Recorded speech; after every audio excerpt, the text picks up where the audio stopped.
конец света в 2012 году будет по твоей вине. Что-то я перебрал сегодня с кофеином. В каждой шутке только доля шутки, признаются сами КВНщики. Острые социальные темы в шутливой подаче ценят зрители и щедро оценивает жюри. На этот раз тема «Институтская жизнь». Студентам крупнейших вузов Таганского района есть что сказать. Я болею за команду «Дежурная улыбка».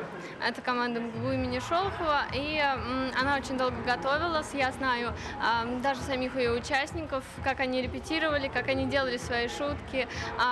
Мне импонируют эти люди. И мне очень приятно присутствовать. Я надеюсь, что они победят. В юмористическом состязании на Таганке участвуют 5 команд. В каждой до 10 человек. Их задача выиграть на всех этапах. Приветствие, разминка, видеонарезка. Каждое представление не более 7 минут, чтобы команды были в равных условиях. Наша команда называется «Понаехали».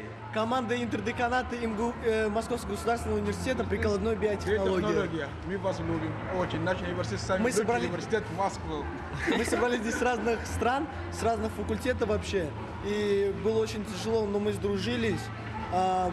Мы объединились, и мы должны сегодня выиграть, потому что мы самые лучшие. В жюри представители органов власти и опытные игроки команд КВН. Уверяют, явных фаворитов нет. Однако в каждой команде есть действительно яркие личности, путь которых в КВНе наверняка будет заметным. Путевка на большой фестиваль юмора в Сочи досталась команде в объективе Московского государственного университета технологий и управления.